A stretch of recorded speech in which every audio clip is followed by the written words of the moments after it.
About 25 years ago, I lived a boring, normal, humdrum, everyday life. And one moment changed my life forever. I'd like to share that moment with you right now. Ma'am, in the green shirt, will you help me out? You can stay where you are. There's no reason to move. Every deck of playing cards has two color cards. They're the black and the red. Which would you like for us to use, black or red? Black, please. Black. Will you point to someone on the front row that you don't know? This lady right Ma'am, and what did you say, I'm sorry? Black? there. Black. Black. Black cards, we have clubs and we have spades. Which would you like for us to use? Spades. Will you point to someone on the row that you don't know? Hi. Spades, we have the ace, 2, 3, 4, 5, 6, 7, 8, 9, 10, jack, queen, and king. Which spade would you like for us to use? Please don't choose the ace because everybody sort of figures that's where it's going. So anything besides the ace of spades, or if you want the ace of spades, pick it out. Jack. The jack?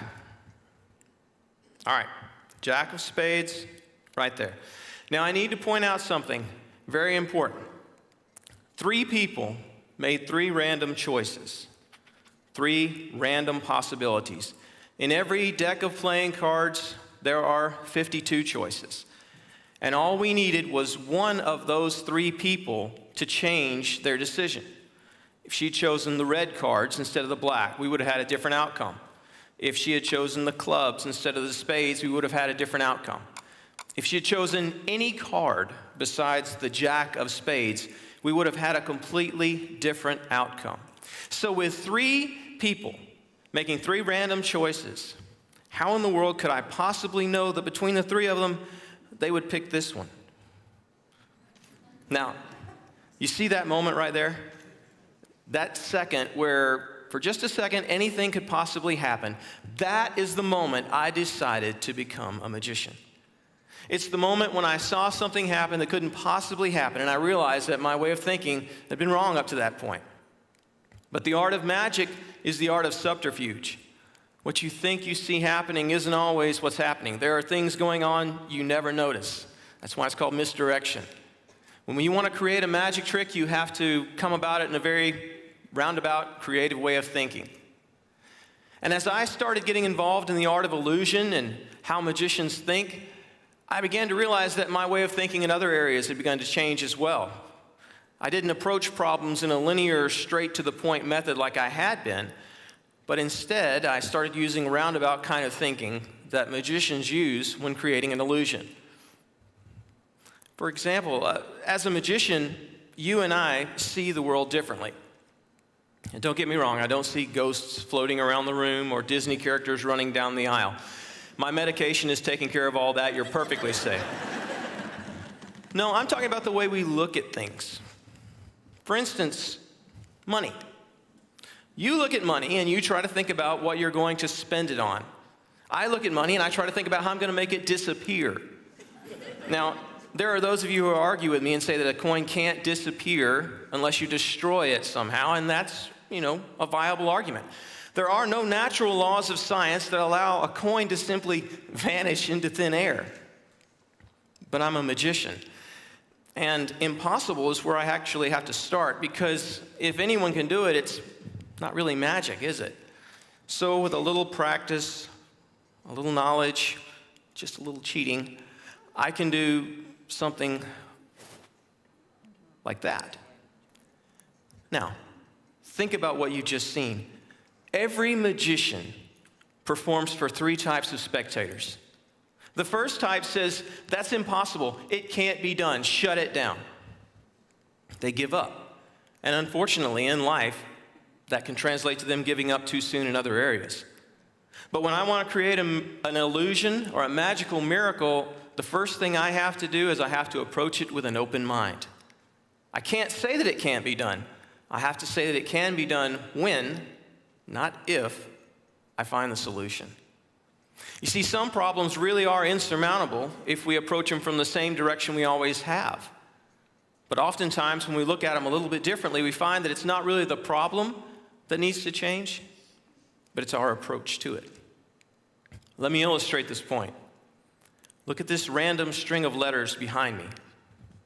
How long do you think it would take for you to memorize that random string of letters in that order? An hour, maybe 2 hours, maybe a day? Some of you might have even given up already, and that's a shame. Because what if I told you that 90% of the people in this room would be able to write that string of letters down from memory in less than 2 minutes from right now? Would you believe me? You see, the first spectator says that's impossible, it can't be done, shuts it down and goes home. But really, all you have to do is just change your way of looking at it just a little bit. Look at those letters again and listen to my voice. Oh, my love, my darling, I hunger for your touch a long and lonely time.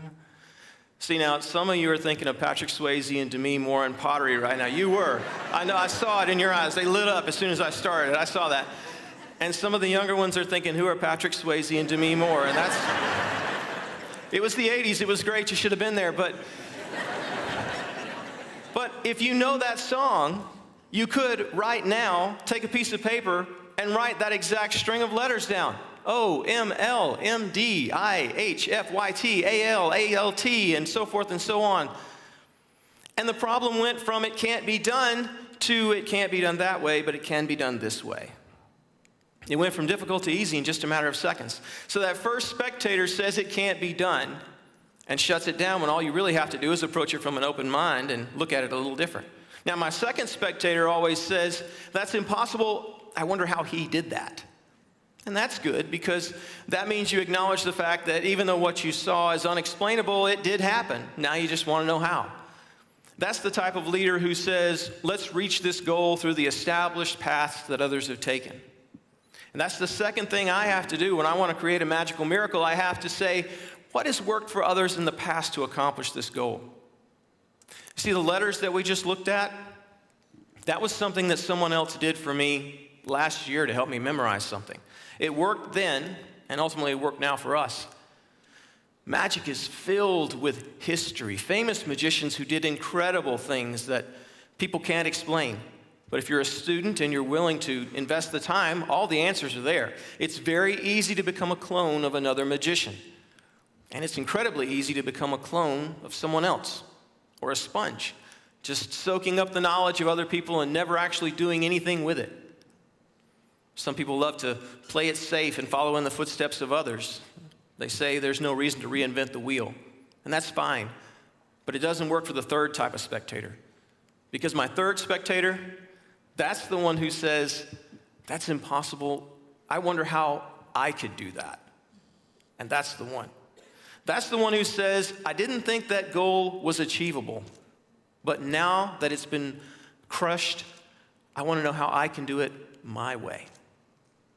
And that's the third thing I have to do when I want to create a magical miracle. I have to say, how am I uniquely gifted to solve this problem?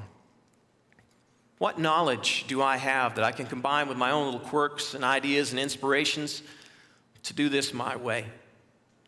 It's the mindset of a leader that says, I don't know how we're going to do this, but we're going to do it. We just have to figure it out. So which type of spectator are you?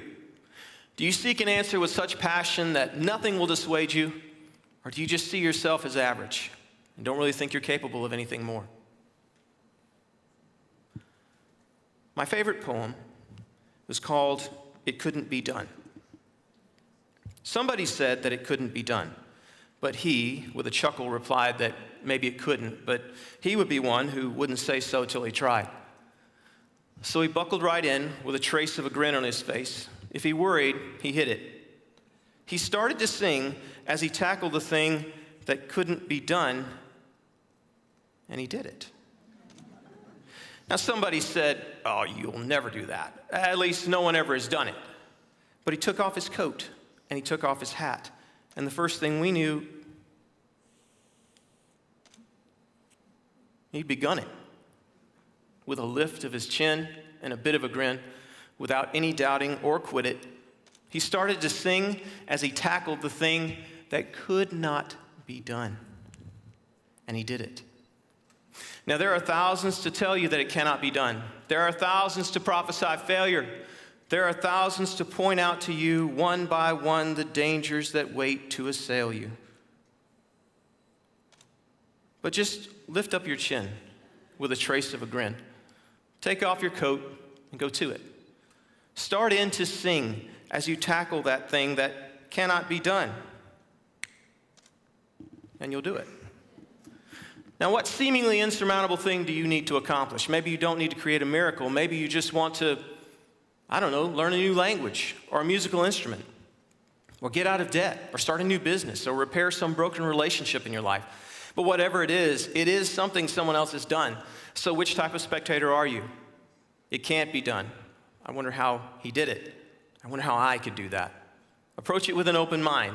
Say to yourself, it can be done. I just have to figure out how. And when you do that, you've taken your first real step to becoming a magician. Thank you.